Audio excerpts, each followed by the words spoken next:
Falmerabantsika tsirairay avy any tokantrano any manaraka izao fandarana miomana eona amin'Andriamanitra ao izao. Fandarana mpiomanana antsika fa mandalo izao tontolo izao sy ny filany.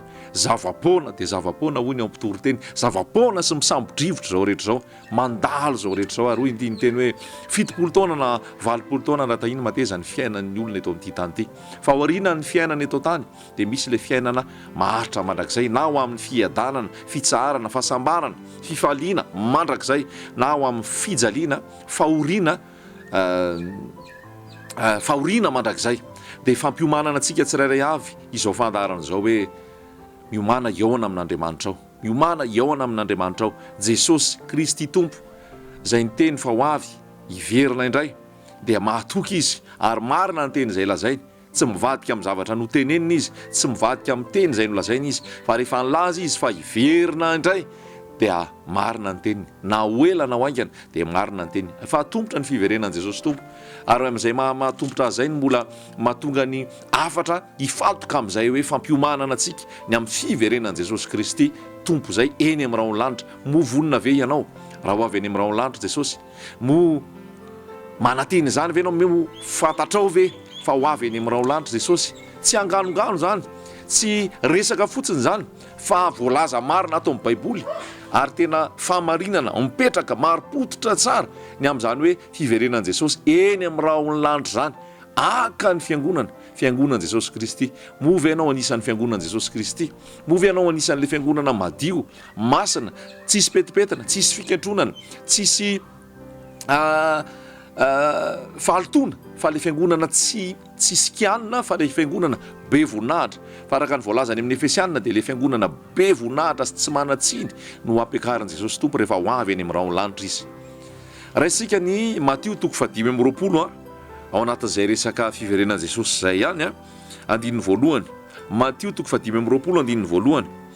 Ary amin'izany ny fanjakan'ny lanitra dia ho tahaka ny virijina 10 izay nitondra ny fanilony ka nivoaka hitsena ny mpapakatra.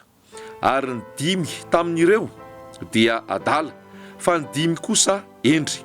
Fa ny adala nitondra ny fanalany nefa tsy nitondra solika fitaiza, ary ny endry kosa nitondra solika tao amin'ny fitondrany sy ny fanalany. Ary raha naharitra ela ny mpapakatra dia samy rendrehana avy izy rehetra ka dia natory. Ary noho ny namatonalina dia nisy antso hoe indry ny mpapakatra, indry ny mpapakatra mivoa mba hitsena azy. Dia nitsangana ireo virijiny rehetra ireo ka samy namboatra ny fanalany. Dia hoy ny adala tamin'ny endry, mba homeo kely amin'ny solika ireo izahay, fa efa ho faty ny fanalanay. Fa ny endry namalika nanao hoe sao tsy ampy ho anay sy ho anareo, fa mandehana mankany amin'ny mpivarotra ianareo ka mividiana ho anareo. Fa raha mbola lasa nividy izy dia tonga ny mpapakatra, ary izay efa niomana dia niara-niditra tao amin'ny fampakaram-bady, ary dia narindrina ny varavarana. Ary rehefa afaka izany dia tonga kosa ireo virijina teo ka nanao hoe tompoko, voa izahay. Fa izy namaly hoe tsy lazaiko aminareo, marina tokoa, tsy fantatro ianareo. Koa amin'izany miambena ianareo fa tsy fantatrareo na ny andro na ny ora. Amen. Fanoharana ny amin'ny virijiny 10 izay tamy hitsena ny mpapakatra. Moa ve fantatrao ny amin'izany hoe fampakaram-badiny ny zanak'ondry zany? Efa notoriana taminao ve zany? Efa nambara taminao ve zany? Zany hoe fampakaram-badiny zanak'ondry zany. Ino zany fampakaram-badiny zanak'ondry zany? Tsy inona zany fa ny fahatongavan'i Jesosy eny amin'ny raho ny lanitra aka ny fiangonana. Ny fiangonana dia fofombadin'i Jesosy Kristy. Any amin'ny Koretianina 2:12 dia milaza Paoly hoe nataoko fofombadiny ny olona anankiray ianareo, nataoko ho vehivavy virijiny fofombadiny olona anankiray. Izany hoe ny fiangonana dia fofombadin'i Jesosy Kristy. Ary rehefa fofombadin'i Jesosy Kristy no mpapakatra dia ho avy izy apakatra ny fiangonana. Fanoharana ny amin'izay ty Matio 5:20 ty. Efa lazako tena mpiandohana hoe rehefa niakatra ho any an-danitra Jesosy Kristy Tompo dia nilaza ny anjely tamin'ny lehilahy galiliana hoe nahoany ianareo no variana mijery an'io lanitra io fa iny Jesosy izahay nakarina ho any an-danitra iny dia mbola ho avy indray tahaka ny nahitanareo azy niakatra. Dia famarinana tena mila apetraka amintsika zany a dia izao hoe efa akaiky Jesosy ho avy eny amin'ny raha lanitra Jesosy aka ny fiangonana. Vonona ve ny fiangonana? Miomana ny amin'izany ve ny fiangonana? Manantena an'izany ve ny fiangonana ary miaina araka ny mahafofomadin' Jesosy Kristy ve ny fiangonana amin'izao vanim-potoana iainantsika izao?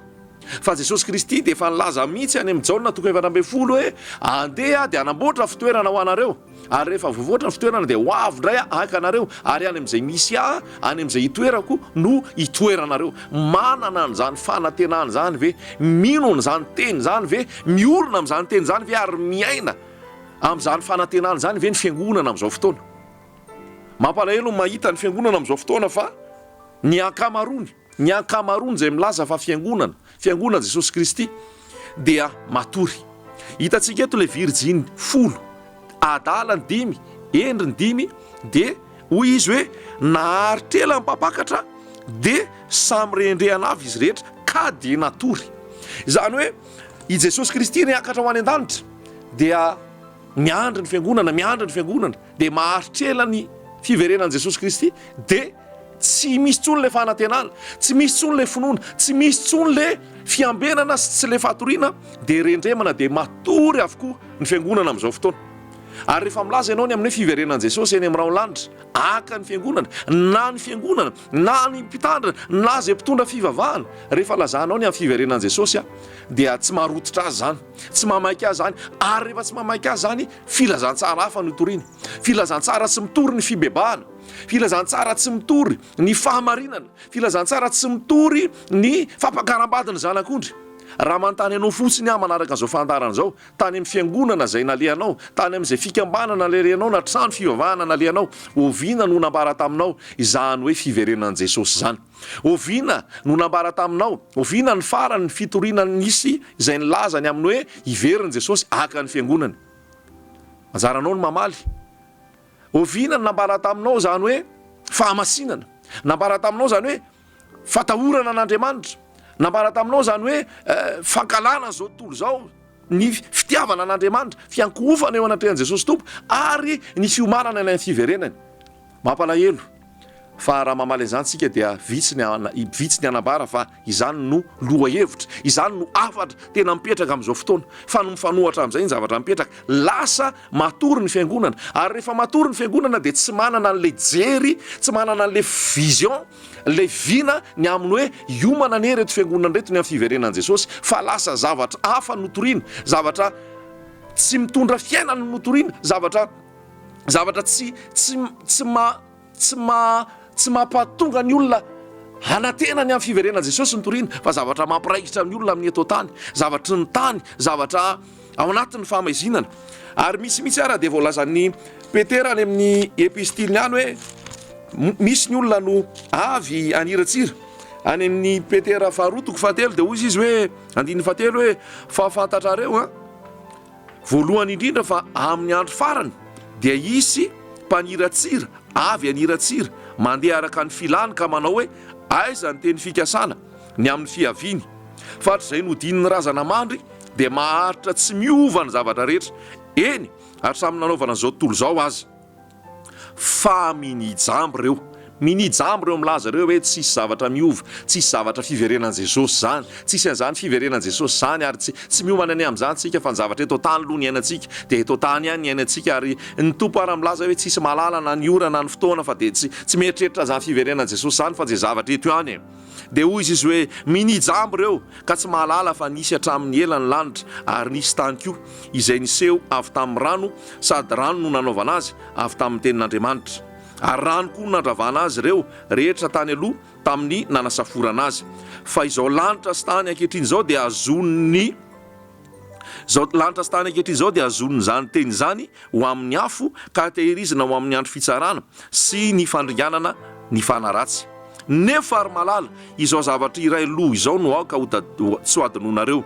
Ny indray andro amin'ny tompo dia toy ny arivo taona, ary ny arivo taona dia toy ny indray andro. Ny tompo tsy mahaela ny teny fikasany arak'izay ataon'ny sasany ho fahaelany, fa maharo-po aminareo izy ka tsy tia nisy ho very fa mba ho tonga amin'ny fibebahana izy rehetra. Ho avy takam-pangalana indray andro ny tompo. Zany hoe matoa izy mbola tsy miverina, ianao zay manaraka an'izao fotoana izao, ianao zay manaraka an'ity fandaharany ty afatry ty, tian'ny tompo hifoha amin'ny torimaso ianao.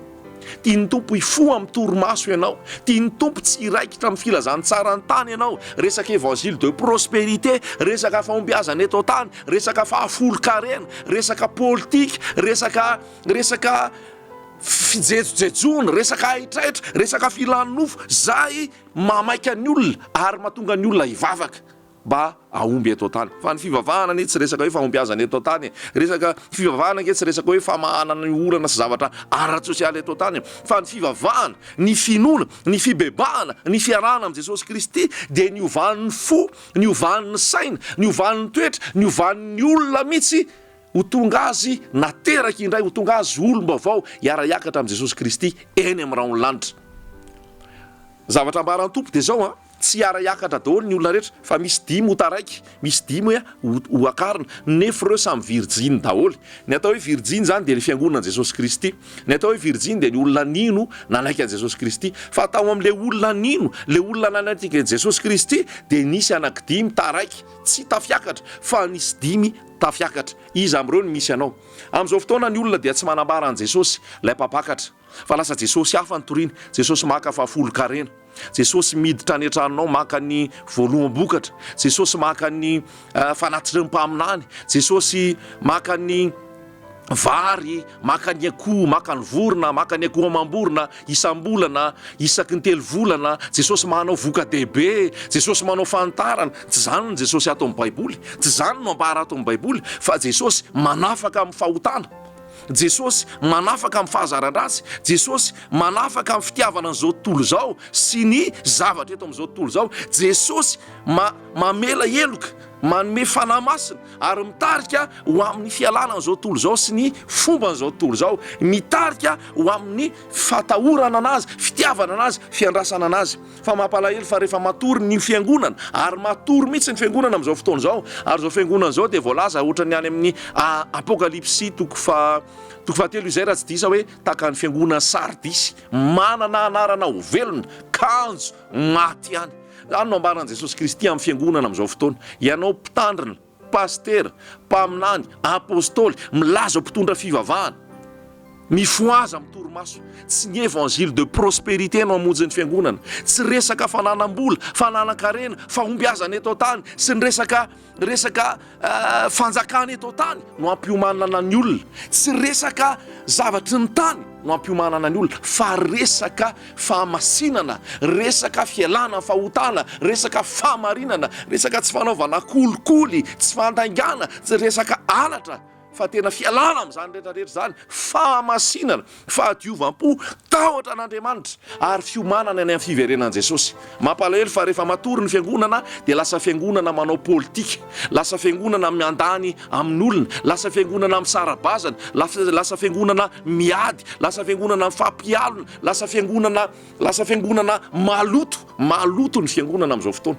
Maloto ny fiangonana amin'izao fotoana, milaza ho zanak'Andriamanitra, milaza ho kristiana, milaza ho mpivavaka, fa ao anatin'ny fahalitoana, satria natory, ary rehefa natory ao anatin'ny aizina dia tsisy fahamarinana. Ny filazantsara dia tsy mifantoka amin'ny Jesosy intsony, tsy mifantoka amin'ny Jesosy intsony sy Jesosy azy, lay mpanjaka ny mpanjaka, lay masin'ny Israely, lay atahorana, lay ajaina, fa lasa divertissement ny ao am-piangonana, lasa distraction ny ao am-piangonana, zany hoe lasa kilalao, lasa atsikana, lasa lalao. Ary ny pastera rehefa mitory dia lasa manao comédie rehefa mitory, ampiome mpivavaka fotsiny mandritry ny fiefakadiny no atao, anome atsikana kely ho an'ny mpivavaka, ilaza hoe ianao dia champion, ianao dia olona notsongaina, ianao dia olona olohan'ny fahatsiorambina, ianao dia olona ahomby, ianao dia olona anjaka eto tany.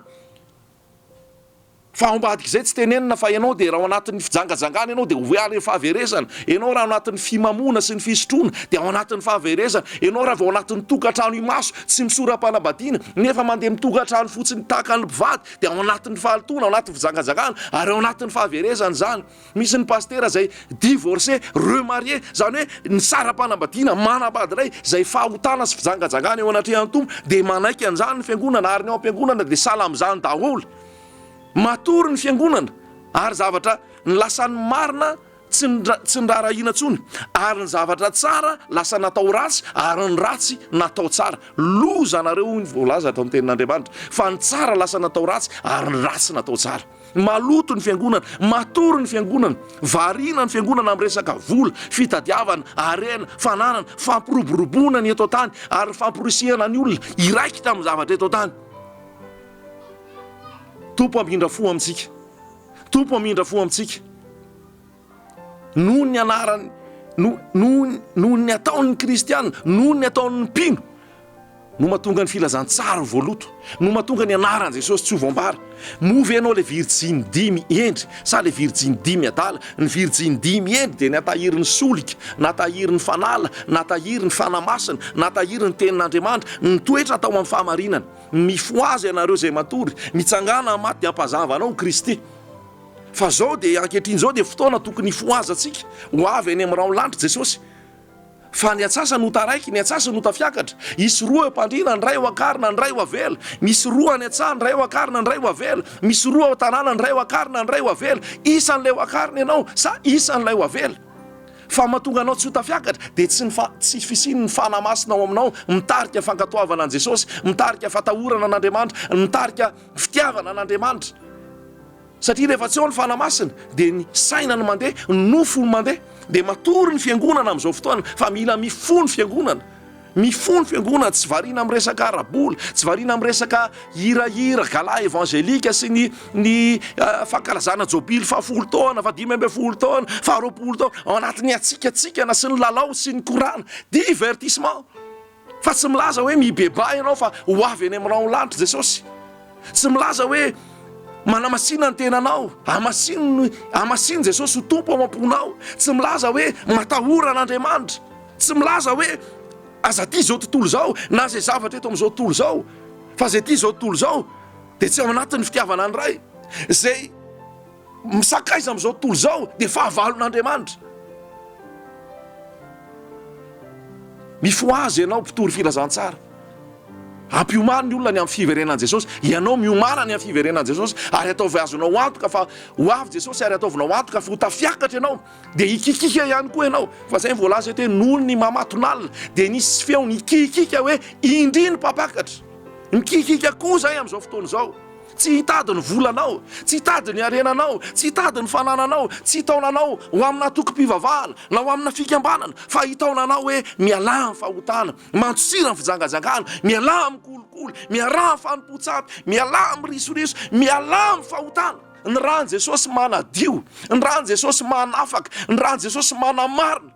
Rehefa miaiky ny fahotanao ianao, rehefa mibebaka marina ianao ary mafoy ny fahotanao, Jesosy mandray anao. Atonga anao amasinina, atonga anao olona vaovao, atonga anao olona afaka amin'ny fahotana, atonga anao olona afaka anompo, mandany filany nofo, mandany zao tontolo zao, mandany fahotana. Fa tena malaika an'i Jesosy ho tompo amam-ponao. Amin'izao fotoana tsy hiprezantena aminao Jesosy, tsy aseho aminao Jesosy lay mpapakatra, lay mpanafaka, lay mpanasitrana, lay mpanamasina, lay mitondra anao ho akatra eny aminao lanitra. Fa Jesosy lay resaka vola, resaka fananana, resaka fireharehana, resaka fizahazahoana ary miaro fijangajangana sy fahalotona no ambara aminao. Amin'ity androany ity Jesosy no ambarako aminao. Mifoazy ianao, mifoazy ianao. Jesosy no ambarako aminao, Jesosy no ambarako aminao. Lay nandresy ny fahafatesana, lay nitsangana tamin'ny maty, velona mandrakizay, afaka anakana anao koa fiangonana, afaka anafaka ny fahotanao, afaka anasitrana anao, afaka amela ny elokao, afaka hitondra fiainana be da be anao. Tsy haroharo amin'ny fahotana, tsy haroharo amin'izao tontolo zao. Tsy mitory anara-piangonana aminao, tsy mitory olombelona aminao, tsy mitory fikambanana anao, tsy mitory an'izany ahako. Fa Jesosy tompo lay andriana ny fiadanana, lay lalana sy fahamarinana no atoroko anao. mba le ho virjiny dimy endry ianao natahirin'ny solika ary isan'ny niakatra eny amin'ny raonlanitra rehefa ho avy jesosy ho azy ihany ny voninahitra amen.